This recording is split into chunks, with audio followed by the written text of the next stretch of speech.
Are we a bit of an invisible army, One Piece collectors, right now? I heard a really interesting take, which has gone a little bit viral on Instagram over the weekend, which was a Pokémon, I assume a Pokémon investor.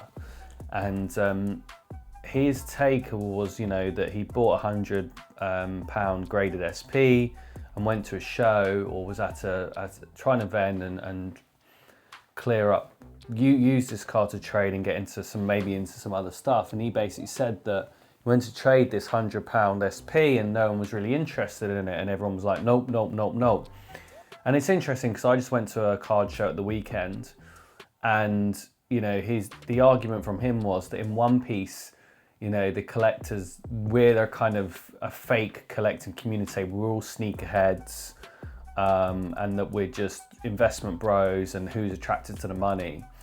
And he used a sort of surface level logic and cast a net. And obviously it's gone viral, so he's probably done it deliberately, because I think some of his other videos he's got a following clearly, but this was like 10 times the amount of views than anything else that he'd done from what I could see. And look, no issue with this guy at all. I mean, it's an interest. Everyone's allowed their own opinion, but I just think it's a very surface level logic to say that there's no collecting community in One Piece and that we don't care about the hobby and everyone's just trying to collect all these cards. I mean, I think when I went to London Card Show yesterday, which is the biggest one in the UK, and I think we are a bit of an invisible army. I mean, Pokémon was like 70 or 80% of the show. One Piece was probably 20%, but actually it was encouraging. I did see a lot more people with mixed tables, not so many just exclusively selling One Piece, but a lot more mixed table. But it tends to be a lot of high-end stuff, and you got to think, quite often vendors are looking for ROI. They want to, if they've paid £500 or £600 for a table, or £1,000 for a table, I'm not sure how much it is at London Card Show, and I imagine it's quite expensive. I think it's about £500.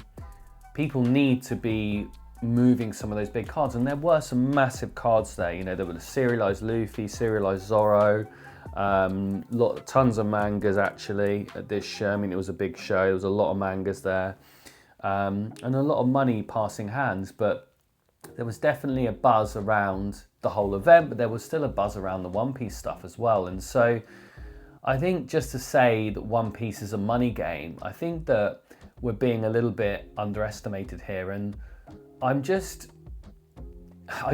never wanted to do a direct kind of comparison, but I have been thinking about Pokemon.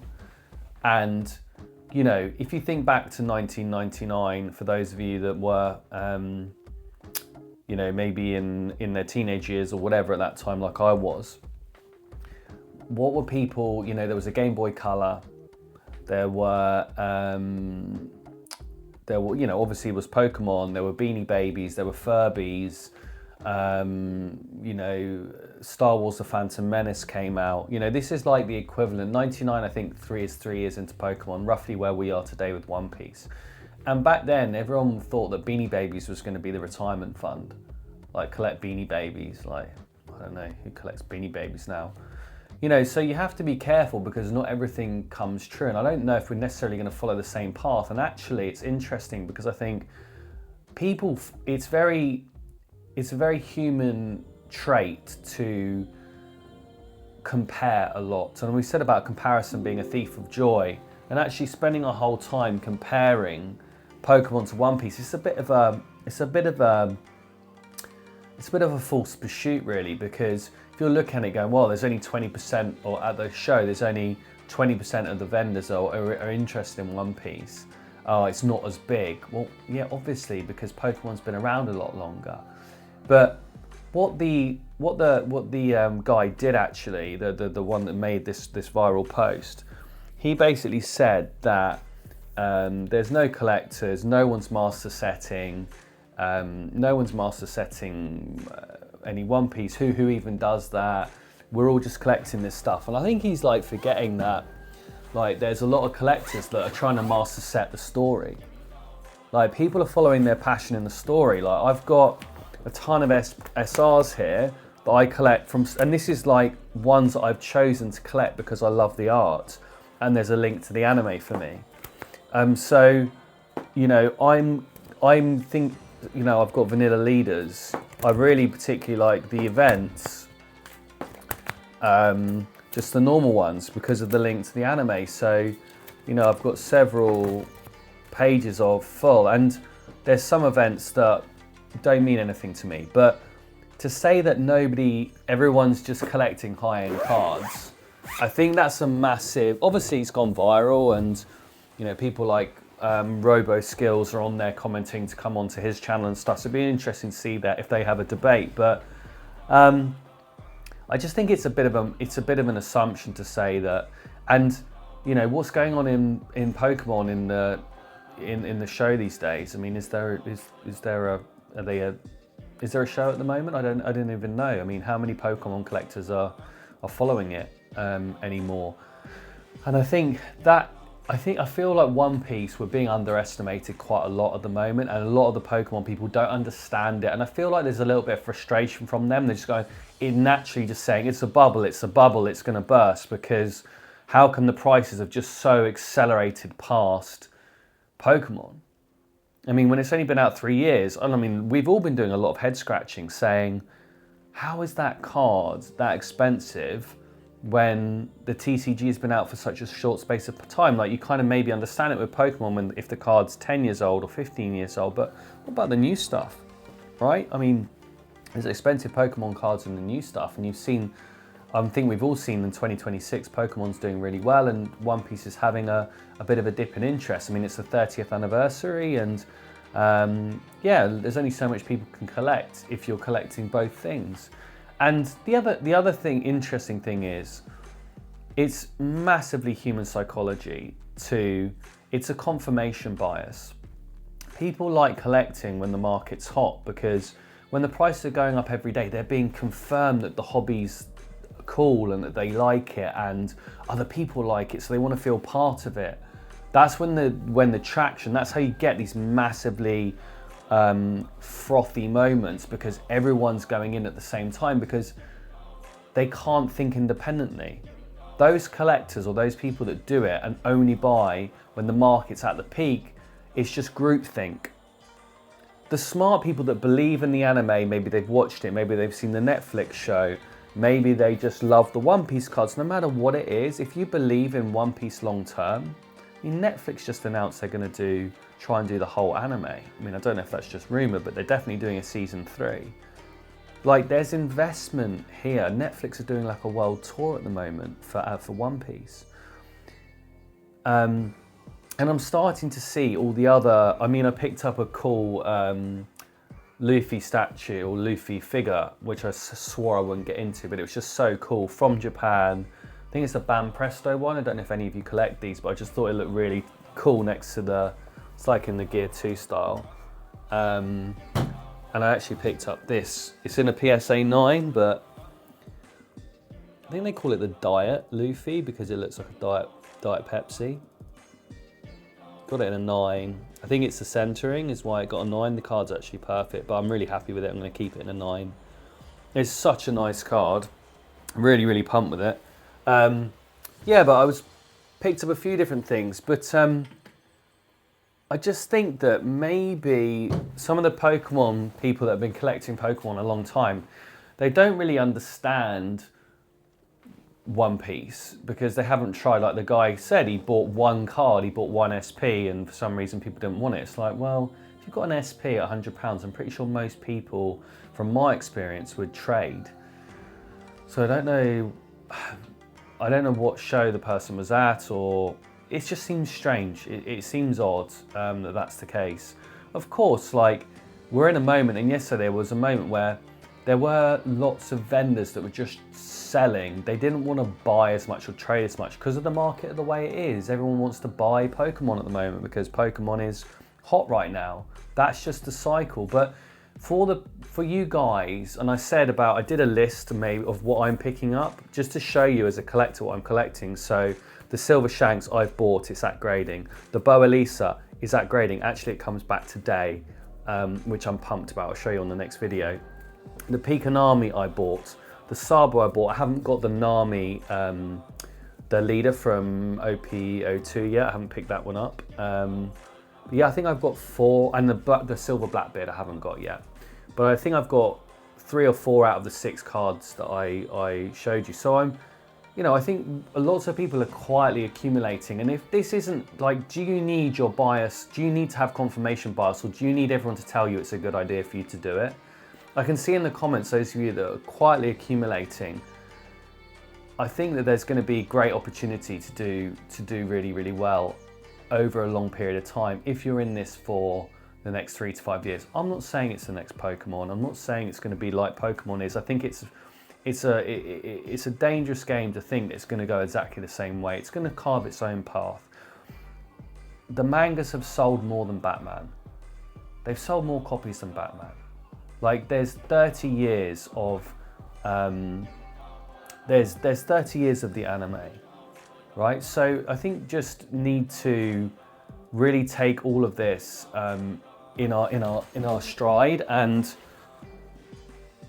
so I think it's a dangerous comparison to just assume that it's going to go the way of Pokemon. But I just think the psychology of, oh, we're only going to buy when the market's super hot, and I've spoken about Japanese versus English, and I think lots more people are collecting Japanese because the price is high, but we're not back to where we were. Just think about that. SPs were £50.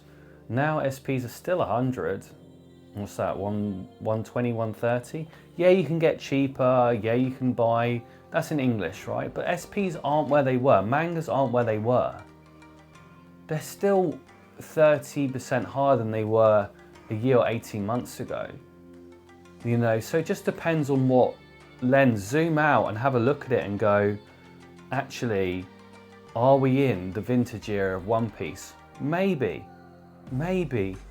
Who knows? I mean, what do you think happens if One Piece carries on the way it is, and you've got OP05, OP09, OP11, OP12, OP13, you've got some of these cards from the early sets. What do you think happens when we get to OP90, OP100? What are we doing, 8 sets a year? So that would be, so we're at OP, what we are, OP15, so another 85, so another 10 years, roughly. Maybe a little bit less if there's additional sets and stuff to get roughly around to OP90, OP100. What do you think for OP100 will happen if you've got a sealed case, a sealed box of OP09 or OP13, and you've got some slabs from the ones here? Like, if we carry on going strong for that period of time, what do you think is going to happen? So this is all going to be irrelevant. You are potentially picking up now vintage One Piece, in theory. And that isn't even a direct comparison. That's just saying logically, if we do last for another 8 to 10 years in the TCG, who knows longer, right? I can certainly see the next 3 to 5 years going really strong. Who knows after that? It's impossible to say. And it's very easy to fall into the trap. I would definitely follow Pokemon, where it could just be the next Beanie Baby. Yeah, that everyone thought that was hot in 1999, right? So, but the difference is that the difference with One Piece to a Beanie Baby is that One Piece has a track record and has history and has a following. It has the anime, it has a huge global following. Now you've got Netflix on board, you've got all these big corporates on board, and you're starting to see more and more adjacent things, adjacent businesses come alongside One Piece now, where they're starting to make soft toys, they're making collectibles, they're making figures. There's going to be lots of other stuff from the periphery as well. So just thought it was interesting to do a little bit of a think about, are we in the early stage? And also, don't underestimate us One Piece collectors, right? We are an invisible army that's, some of us are collecting in this moment. I certainly don't need anyone to tell me that now's a good time or now's a bad time. I collect what I love, and I think we'll all do quite well long term, but who knows? Yeah, anyway, just thought I'd do a bit of a fun video today. Let me know what your take is on that. If you've seen the viral post, I can't remember the name of the creator, but it's gone viral on Instagram, talking about One Piece and that we're sneakerheads and that no one master sets anything. We don't really collect anything. We're not serious collectors. We just, I'm paraphrasing here. We're not really serious in a way, and comparing us to Pokémon collectors, and we're just in it for the money, and we're just sneakerheads or crypto bros that have come over. There's good actors, there's bad actors, there's sneakerheads, there's crypto bros, and there's everything in between, and there's people that just like collecting for the art. There's nothing wrong with the way that you're doing it, but to put us all into one group and say we're all sneakerheads that just care about the money, I just think that's massively underestimating One Piece, and actually that's the strength of ours. Anyway, please like and subscribe if you enjoyed the content. I've got the giveaway coming up shortly. I think I should have it back in the next week or two. It's taking a little longer because Ace have had to correct the label. I'll do another video on Ace. It's very interesting. Lots of you are asking about Ace in the comments that are from Europe and from the US. I think Ace is going to do really well long term. We'll come on to the whole PSA Beckett thing as well. So I'm going to do a whole video on that coming up soon. But yeah, hope you like the content, and I'll see you on the next one. Cheers.